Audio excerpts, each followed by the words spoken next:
Welcome to Connect to Joy.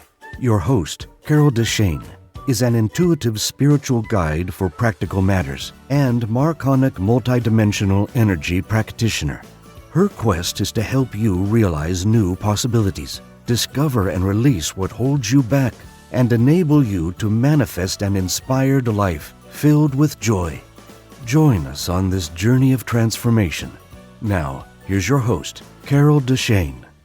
Today I'm asking the question, is self-care selfish? And I'm going to give you 20 ideas to recharge and refresh your batteries. Self-care. It basically means taking care of you.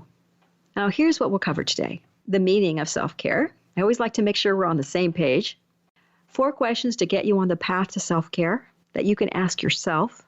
5 biggest reasons people don't take the time for self-care. And helpful hints for scheduling your life. Get into the reality-based, let's get it done attitude here. And 20 ways to recharge and refresh. So in the busyness of your life, do you find yourself stressed out, tired, sick, depressed? Maybe you feel like you're off track or, overwhelmed. Are you the type of person that takes care of everyone else first and then yourself? Maybe. Maybe you don't take care of yourself at all. Is there any time left at the end of the day for you?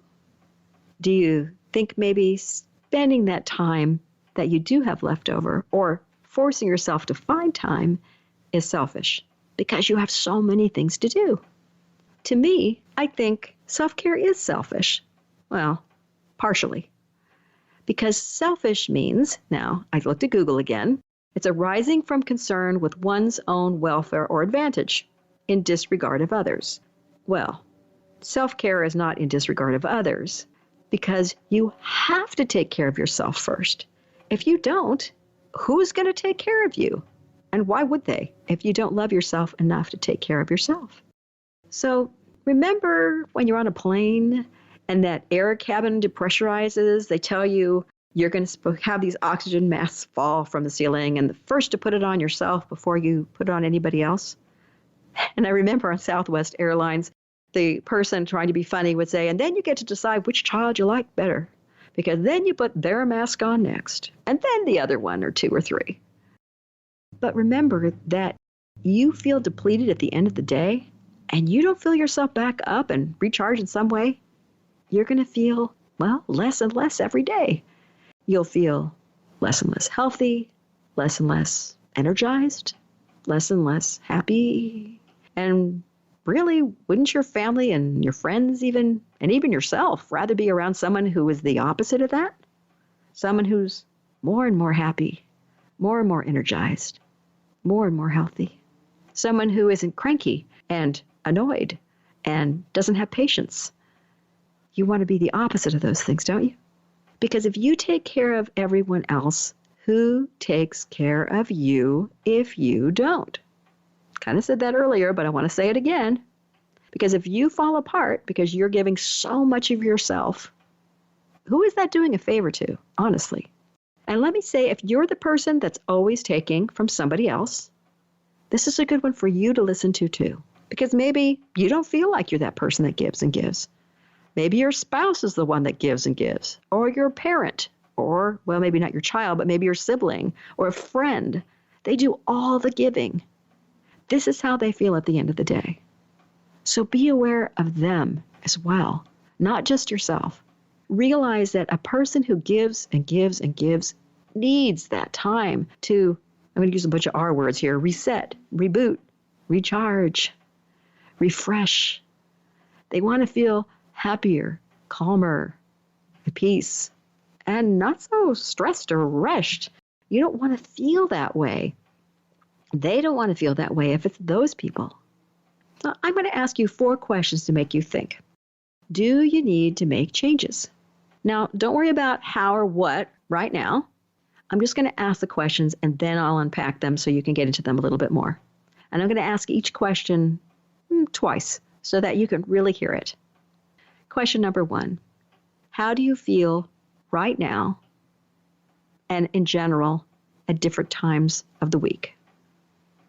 How do you feel right now? And at different times during the week. Number 2 is, what's your schedule like? What's your schedule like? Number 3 is, how do you treat yourself and how do you let others treat you? Hear that one, people? How do you treat yourself and how do you let others treat you? And number 4 is, do you love yourself? Do you love yourself? So let's go back to question 1 and unpack that a bit. So how do you feel right now? Let's start with right now, because then I'm going to want you to look at how you feel, and you might do this on your own during weekdays when life is normal, and if you're working during the days. How do you feel weeknights or weekends? So when you look at these words, how do they make you feel right now? How's your health?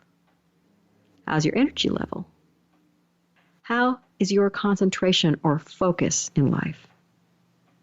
Do you lose focus at the end of the day? How's your stress level? And how is your happiness level? Your comfort level, or your busyness level for that matter? Are you overscheduled? And when you look at those questions, now versus generally when things are normal, if you're listening to this, it's COVID-19 and we're all locked down, but if it's after that, how do you normally feel on weekdays during the day? Is your schedule crazy? Or maybe you work somewhere and it's all the same thing. There's a lot of work. You're busy. You concentrate okay. You're fine. But weeknights, maybe you're rushing around. Maybe you're doing nothing. What about weekends? How do you feel yourself? Not how other people feel, but how do you feel? And do you need to make changes about what you're doing in order to feel differently? Take some time for self-care. Do you think you need to do that? I'm not asking you how you're going to do it yet, just do you think you need to? Now, number 2 is, what is your schedule like? I want you to look at your life, not just at your calendar and the hours that are actually scheduled in the day, but the things you feel you need to get done. Whether what you need to get done is cooking, cleaning. So let's go through those things. So schedule like day job or night job or whenever you have the thing you make money at. How does that schedule look? Do you work overtime? Do you just work regular time? How does that look? What about your spouse and how that person fits into your schedule? Your kids? Do you volunteer to take the kids to sports?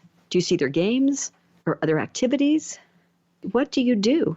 Do you volunteer for carpool? What is your schedule like? What about your pets? Are you the only one that takes them for a walk?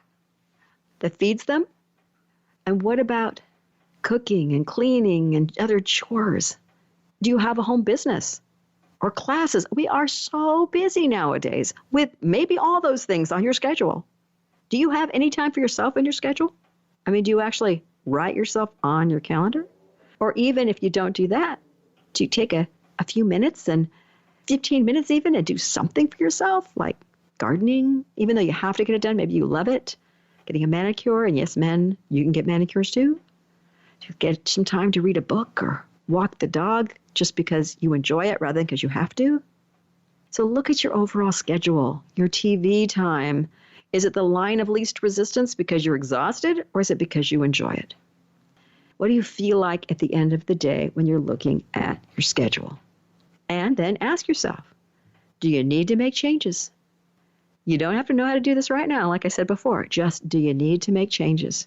If you feel overwhelmed when you think of your schedule, you need to make changes. Number 3, how do you treat yourself and how do you let others treat you? So when you look at your calendar and your life, like you just did, first, how do people treat you? How do you feel about it? Do they expect you to step in, to step up, or fill in the gap when something goes wrong? Do you have to help with the homework? Do you have to pick the kids up because people expect you to do it? Are you the one that doesn't supposedly work during the day, so therefore you're the one that everybody looks at for doing all these things? How does it make you feel? Be honest with yourself. Do you feel maybe These are just examples, like a slave to everyone else's needs because you always do what they need. You don't feel comfortable saying no. Maybe you don't feel comfortable saying no because you want everyone to be able to depend on you. You like that feeling. And it's not bad, just so you know what it is. What about feeling important and kind of irreplaceable in people's minds? Maybe that's how you feel. Or maybe you just feel like good or reliable, John or Jane, and people just take you for granted. And that maybe not make you feel too good. How do your relationships look like with these people? Do they treat you as an equal, or do they treat you like that drudge or that person that you should be doing it? And then how do you treat yourself? Do you always say yes, no matter what others ask you to do or how you feel about it? Do you beat yourself up when you don't do something or say yes because you think you should? If you feel less than perfect as a fill in the blank, mother, father, son, daughter, teacher, worker, doctor, whatever, if you feel less than perfect when you say no, that's something you can shift and change. Do you love yourself? Because this is a really big question. I could do a whole show on this in the future, and, well, I probably will at some point. But if you're truly happy with you, or are you constantly trying to change yourself? Now, spiritually, you are already enough. But you might want to adjust some physical or your emotional world because there's things you'd rather do than the way you're doing them. But if you do this negative self-talk, especially if you don't do things on your list or help others when you think you should, that's not going to be helping you any. It's not self-love. So if you use the phrases, yes, but, yes, I'm really nice, but I haven't done this. Yes, great, thank you. When you're accepting a compliment, yes, it's a but, and you're talking about yourself in a negative way, be aware. Or if you use if only. If only this would happen, then I would be a better person. If only I could get my list done and I could get this done, then I could take care of myself. That's a one I hear a lot. And as I've said previously, if you can't hear yourself speak this negative self-talk to yourself, ask someone you love that you trust, who's not going to be a pain in the you-know-what, to point it out to you when you say something negative about yourself. There's something about loving yourself where you have to learn to accept compliments from other people. Yes, without saying yes, but, or if only. But you also need to give yourself compliments. Okay, don't shudder. Realize that you don't need to be around anybody else when you do it.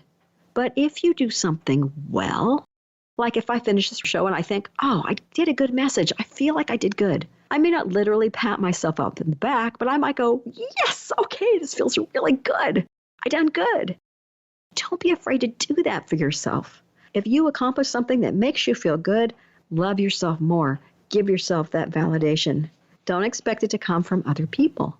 So do you treat yourself kindly, the way you would your best friend, the one that cares about you, who loves you, who you would never think of hurting?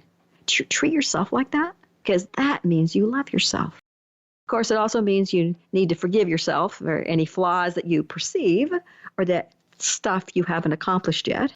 It also means if you love yourself, you're setting boundaries for yourself on what people can't treat you as. That was number 3. And then also to allow yourself to ask for help when you need it. That's a way of loving yourself. So like I said, there's a lot here. I probably will be doing a whole show on this at another time, but I wanted to include that so you could see why self-care comes from all of those pieces of the puzzle. Now, at this point, I want to give you 5 of the biggest reasons that people don't take time for self-care. Because I want you to know it's okay to let go of having to be perfect. If you can forgive yourself for being human when it's necessary, you're going to be able to let go of being perfect a lot easier. You need to accept that nobody's perfect, that you're never going to get everything done, you're never going to do it in the perfect way. I'm putting quotes around the word perfect. And the way you think you should be may not be the way you are. It's okay. Let go of having to be perfect. It's okay to say you're struggling. It's okay and good to ask for help when you need it. Whether it's a friend, it's someone you're paying to help, like a life coach or whoever. Maybe you just need a gardener. Whatever you need, it's okay and good to ask for help. You don't have to do it all yourself and be Miss or Mr. Perfect. That's a reason that people don't take time for self-care, because they're not willing to let that go. The second biggest reason, and they're not in any particular order, another reason why people don't take time for self-care is because they don't believe it's okay to let go of having to get everything done on their list, whether the list is for today or even for the week. They schedule themselves every minute of the day, and you don't necessarily need to do that. Some of the things, when you look at your list, can be done on a different day. They don't have to be done at all, or they can be done on weekends or weeknights. And I have something we're going to be talking about later about this. These are things that you don't necessarily have to do all the time. So realize that it's okay to let go of having to get everything done on your list. Okay, that's number 2. Number 3 is let go of people judging you lacking. Because if people judge you, you can't help it. It's going to happen whether you want it to or not. You have no power over what people think. Believe me, whether you try or not, you really don't have any power over that. You only have power over the way that you respond and what you believe about yourself. So one of the reasons people don't take time for self-care is they think that people are going to think they're lacking. They're slacking off. They're not doing their job. They're not being a good mother or a good father. They're getting judged by those people. If you feel that you're being judged, just know everybody judges everybody. You're judging people all the time too. You have to know that you're good enough so that you don't have to worry about that. Because those people that are judging you, hello, they're not perfect either. They also have things that you're probably judging them about. Nobody is perfect. Goes back to number 1. So let go of people judging you. People aren't quite ready for that. It's hard to do that sometimes because you care. You care what others think, but you don't have to be stuck in that problem there. Now, the 4th thing is letting go of needing validation. People aren't ready to do that because they get there feeling good about themselves, as I said from number 3, from other people. So if you get validation from people, it's helpful. I love it as a practitioner to get validation that what I'm doing for people works, but I don't need to be held by hand every single day because I know stuff works. I know what I do is good enough, and that if I feel I can do more, I will. I will keep making what I do and learning more and helping more as soon as I can. You do as much as you can. You don't need validation, as in need it, from your soul before you're willing to take self-care, before you're willing to love yourself and not let other people tell you whether you're good enough. And the 5th reason that people don't take time for self-care is that they aren't willing to let go of guilt. They want to hold on to that because if they don't help somebody, they'll feel guilty. So they're going, nope, gonna help. Don't want to do the self-care because I just don't want to go there. So for all 5 of these reasons, if people were more willing to be human, to know that there's foibles, that not everybody will judge you well, that there's not always validation coming from people you're helping, that you don't have to be perfect or get everything done on your list, that those are human things and that it's okay and that you can move forward. Now, one other thing I want to talk about is scheduling. It's not just your list. I spoke about it earlier. It's really when you look at everything you think you need to do, not just the things that have a time frame and you have to be somewhere by 2. You have to get your kids somewhere by 4. They have a lesson, they have a sports thing, they have something. It's also when you look at the chores around the house, the other business ventures maybe you have, because a lot of people have more than one. There's all these things. When you really, really look at it, do you feel overwhelmed? Because if you write every single thing down on your schedule that you think you have to do, or at least on a list, I do that sometimes just to figure out what my day or my week on the weekend's going to look like, so I don't forget something. Okay, I lied. I do it all the time. I always make lists. If you know me, you know that. When you look, though, at your list and you write every single thing down you need to do, whether it's time frame or not, you have 3 choices. You can do it, you can delegate it, or you can dump it and not do it at all. First, okay, so if you do it and you decide it's important enough, you need to get it done, and you hate it, you don't want to do it, find some way to make it more fun. Turn on music, dance around, put on a song you love to sing to if you're cooking and you hate cooking. Or find a friend, have them do it with you. That old Tom Sawyer story about whitewashing the fence. Make somebody else want to do it with you so that you can enjoy doing it more, having a chat, visiting while you're doing it. And then you can delegate it. I don't know if kids still have allowances or they just get money offhand, but you can have your kids do it. Maybe your spouse doesn't mind doing it, so you swap it with your spouse. Or maybe you hire somebody. Maybe you hire that gardener or you hire the housekeeper. Yay, love that one. Yes, I have a housekeeper once a month. That's all I have her for, but yay, love having her to do that stuff for me. If you feel like something's been on your list forever, you can dump it. You don't have to have it on your calendar. You can put it aside for a future time when you get around to it. You don't need to do it all the time. And then, of course, when you look at all those things, find a way to schedule some kind of self-care time in. You want to make sure you have that time for yourself. Now I promise you that I'm going to give you some ideas of what specifically you can do for self-care. So first, I want to say, find what feeds you. What brings you peace or joy or gives you more energy when you do it? Or maybe even a good, satisfied, peaceful feeling of contentment.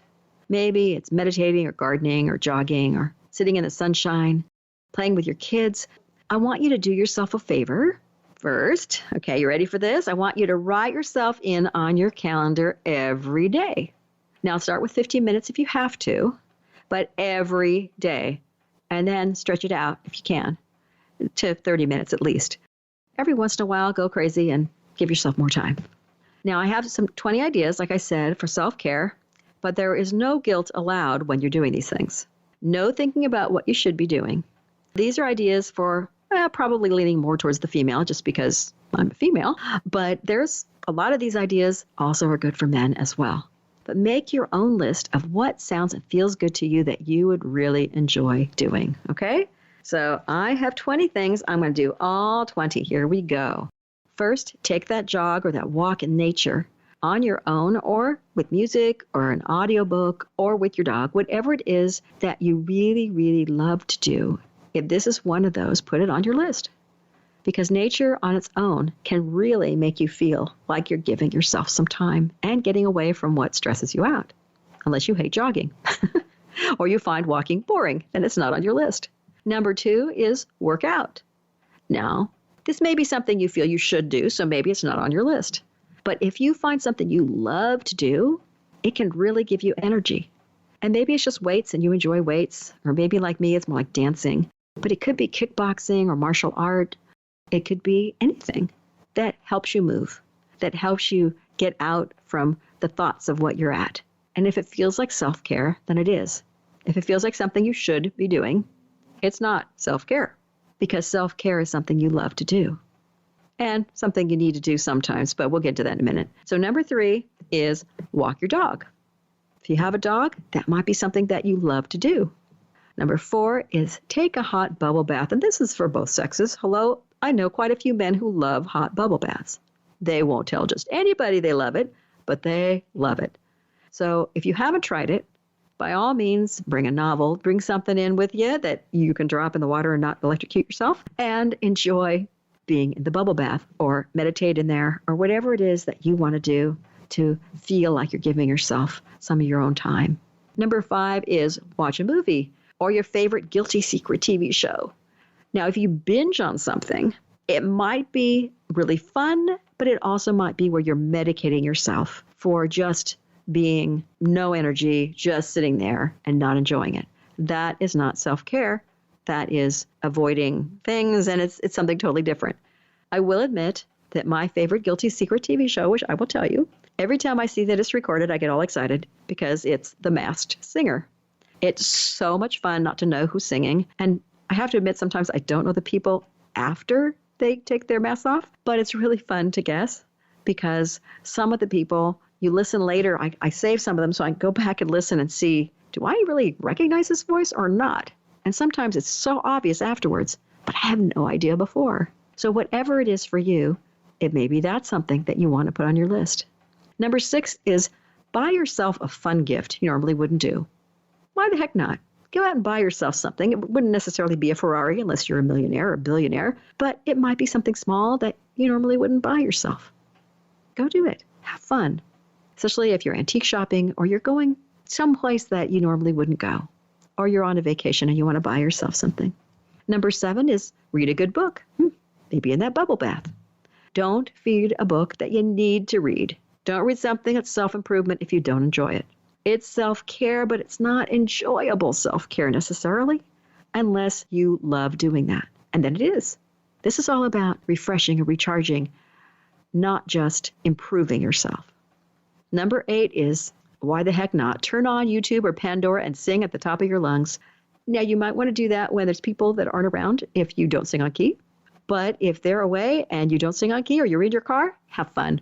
Just do it. And if you sing on key, do it when people are around. Who gives a, you know what? Just enjoy yourself. Now, number 9 is to listen to a podcast or a radio show, like this one, or other uplifting or inspiring show. Not, again, if you feel like you should, but if you truly enjoy doing that. Number 10 is a little different. Get dressed up for no reason. If you like dressing up and you want to go to McDonald's, but you want to get all dressed up, do it. Have fun. Maybe play dress up with your kids. Maybe that's a fun thing to do for you. Number 11, take a break from social media. Wind down and refresh and recharge without all that noise. Some people can't take a break. They're attached by their hip to their phone, or at least in their hand. They will not let it go. But really, breathe. Let it go. If it feels like it helps you out. Now, number 12 is write in your journal.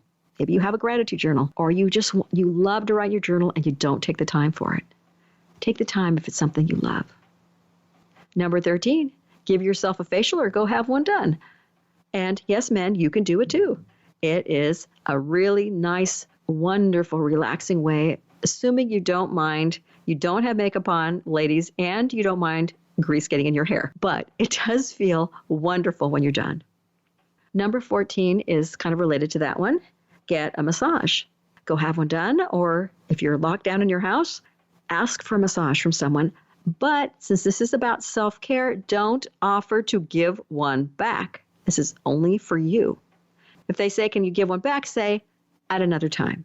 I would love to give you a massage, but not right now. I need to relax, and I really need a massage wherever, however.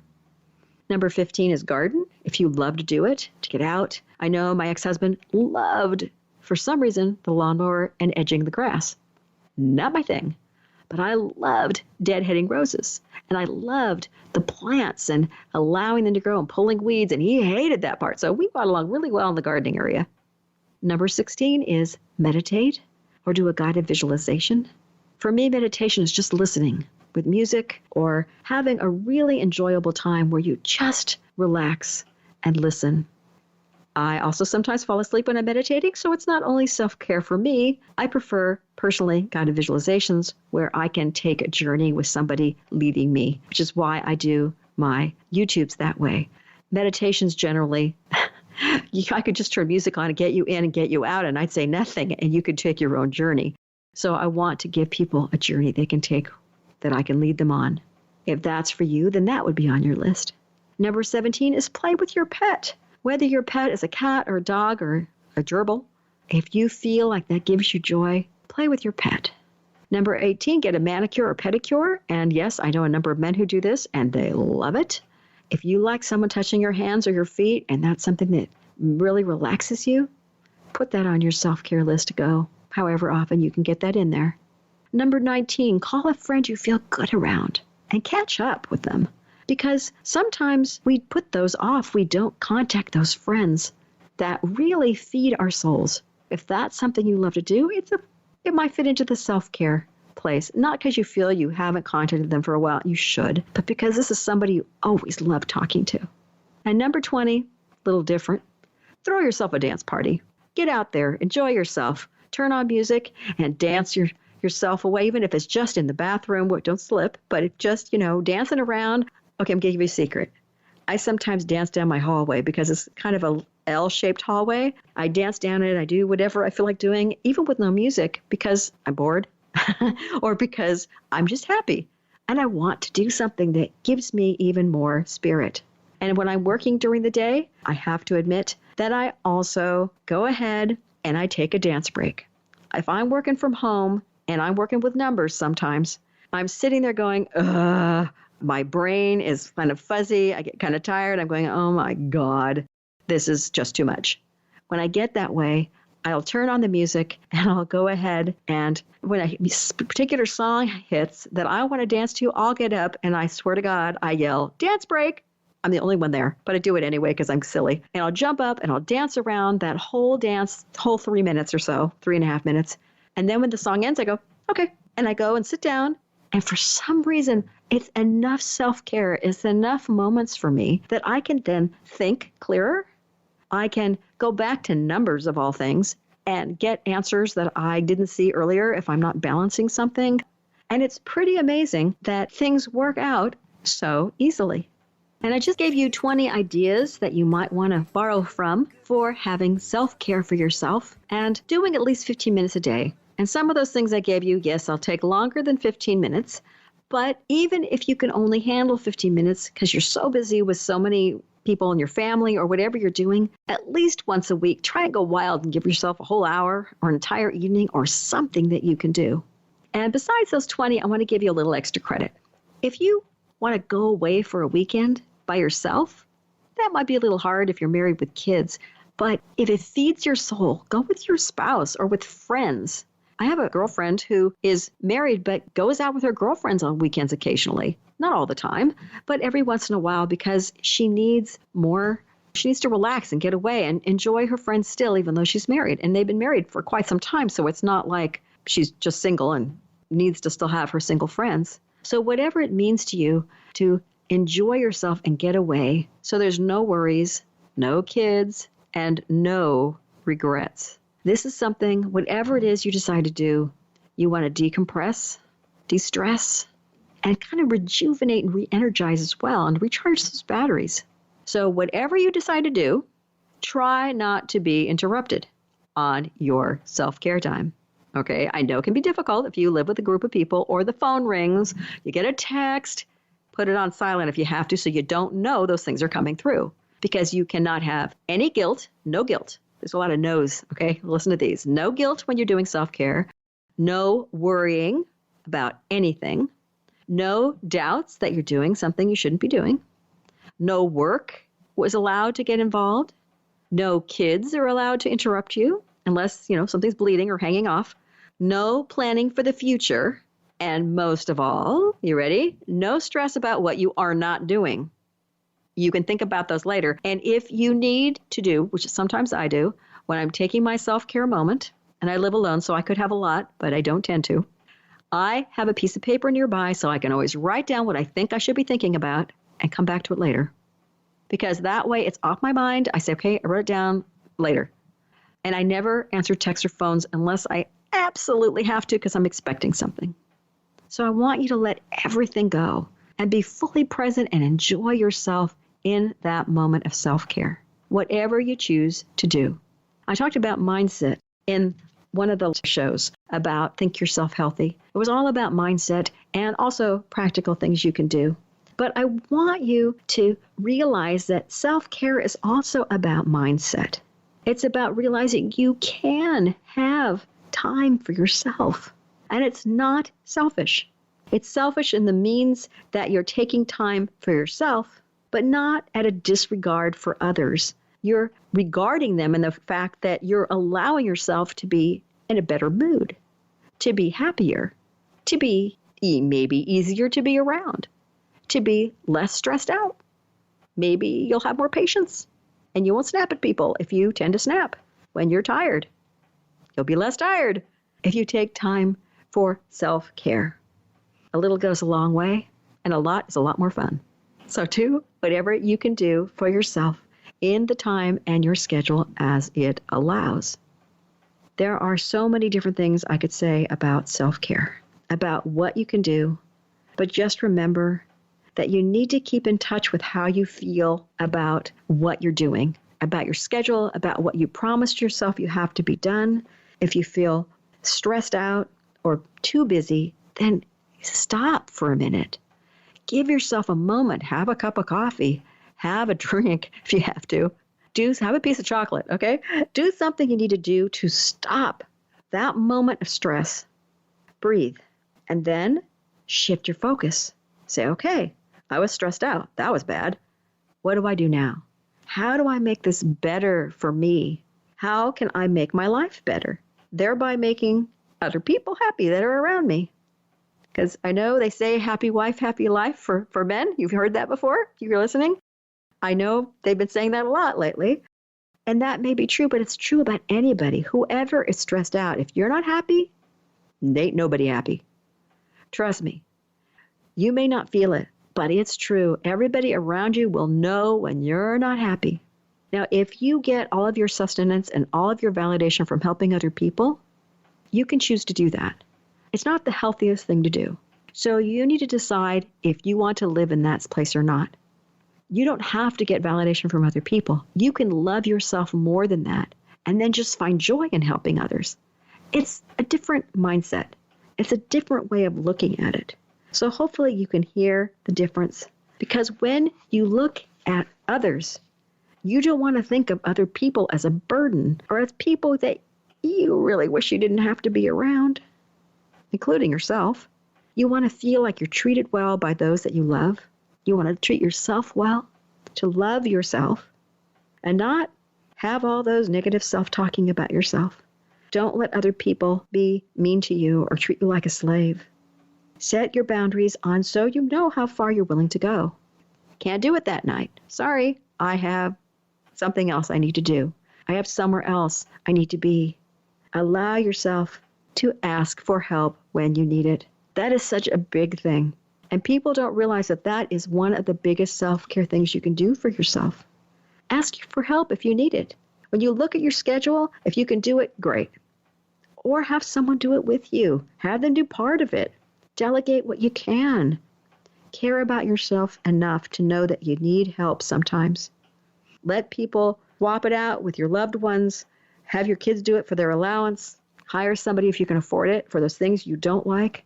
Do what you need to do. But take that time for you. Your life will be different and better if you can. Thank you for listening to Connect to Joy. If you love the show, make sure you rate, review, and share this podcast.